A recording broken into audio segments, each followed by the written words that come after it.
반갑습니다. 오늘도 새벽 돌베개에 나오신 모든 성도님들을 주의 이름으로 환영합니다. 오늘도 함께 창세기 말씀 함께 나누도록 하겠습니다.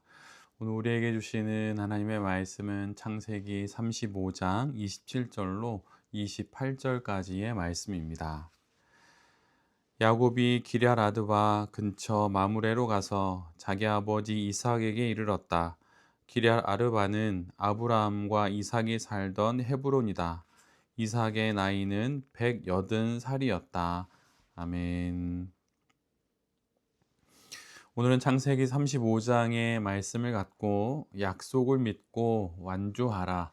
약속을 믿고 완주하라 라는 제목으로 함께 하나님 말씀을 나누도록 하겠습니다. 하나님의 섭리 가운데 믿음의 조상 아브라함으로부터 시작된 하나님 나라 백성은 4대 만에 야곱의 12아들을 통해 한 민족으로서의 기틀을 마련하게 됩니다. 여기까지 오는 길에 참으로 많은 일들이 있었지요.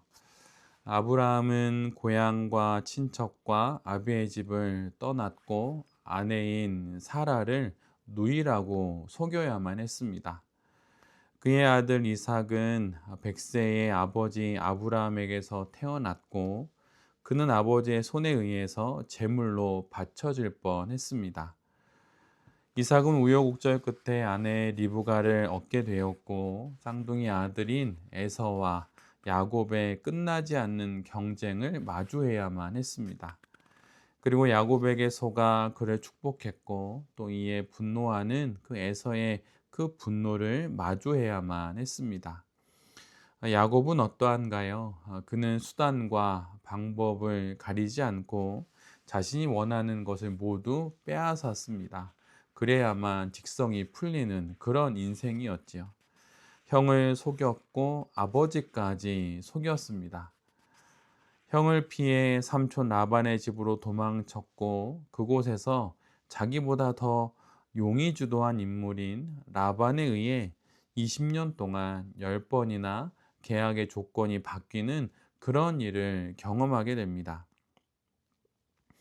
야곱은 두 아내의 시기와 질투 사이에서 살아가야 했고 딸 디나의 순환을 봐야 했고 시므온과 레위의 사륙의 현장을 수습해야만 했습니다.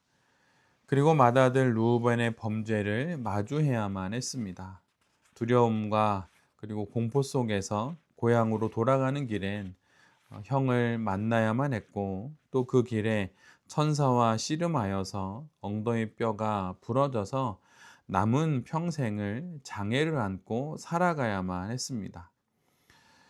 이러한 일들이 한 가정 안에서 일어날 수 있을까 싶을 정도의 그런 많은 일들이 믿음의 조상의 가문 안에서 일어납니다. 사람의 관점에서 보면 도저히 이런 가문을 통해 하나님의 백성들이 형성될 수 있나라는 생각을 하게 됩니다. 그러나 오늘 성경은 결국 이들을 통해서 12명의 아들, 즉 12지파가 세워졌음을 우리 모두에게 말해주고 있습니다. 인간의 수많은 계획과 권모술수, 실수와 또 좌절을 뚫고 하나님께서 그분의 역사를 이루신 것을 우리 모두에게 보여줍니다. 한 사람의 인생에 수많은 경우의 수를 뚫고 하나님의 계획은 이처럼 성취됩니다.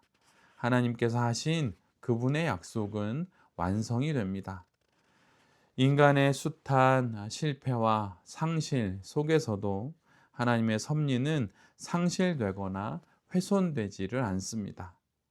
참으로 놀라운 일이지요.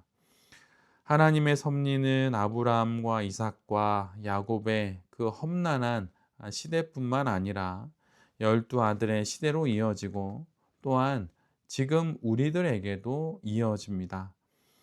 우리는 그 내용을 정확히 다 알 수는 없지만 분명한 것은 우리를 향한 하나님의 뜻은 하나님의 손에 의해서 완성된다는 것입니다.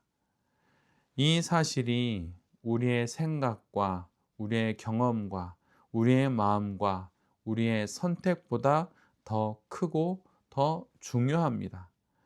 이 사실을 우리 모두가 잊지 않아야 합니다.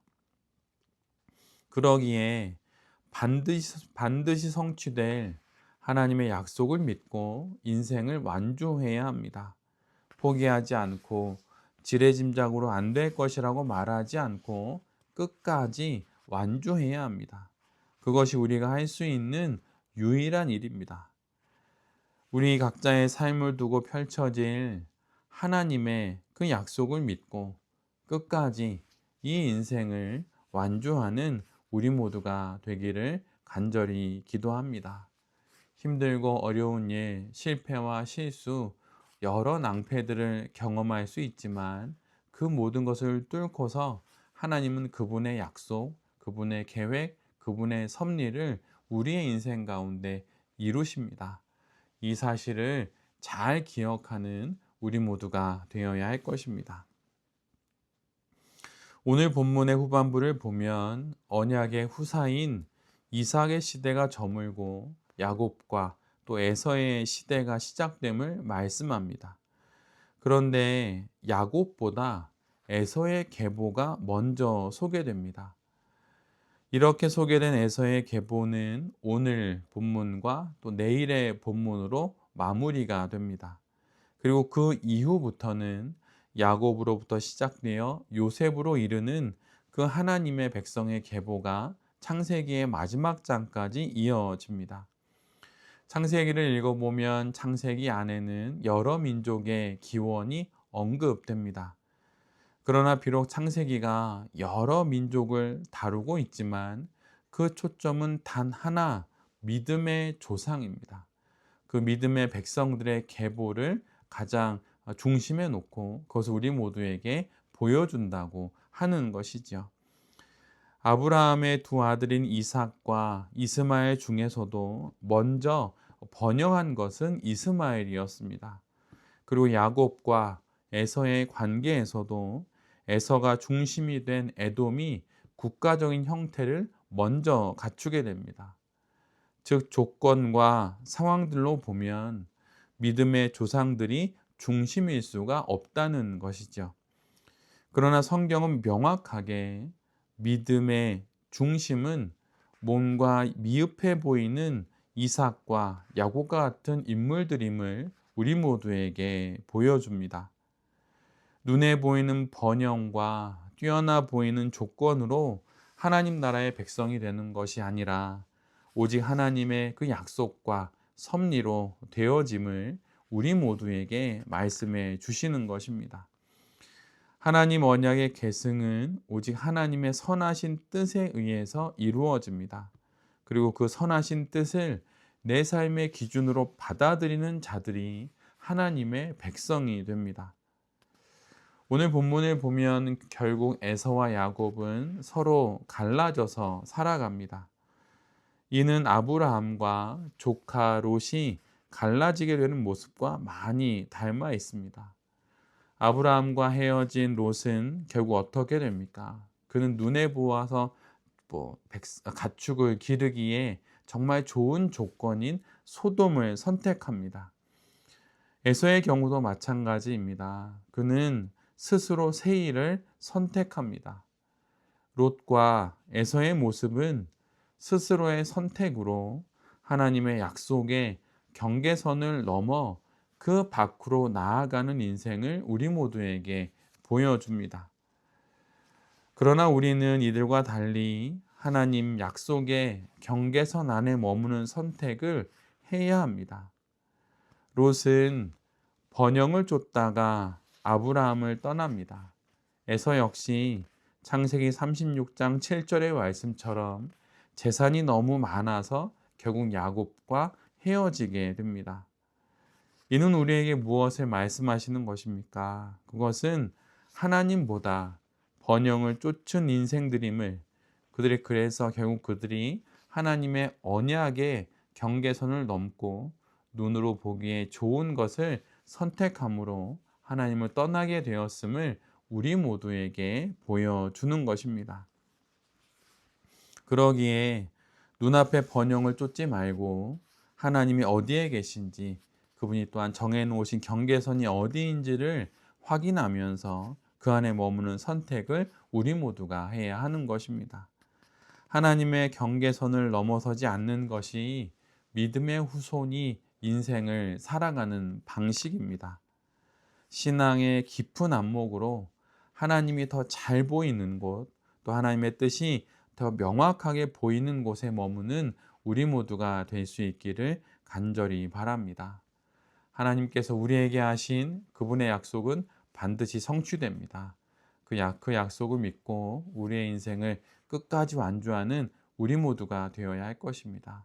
그리고 하나님이 정해놓으신 그분의 언약의 경계선 안쪽에 머물기 위해서 늘 언제나 깨어있는 그러한 인생을 살아가는 우리 모두가 되어야 할 것입니다.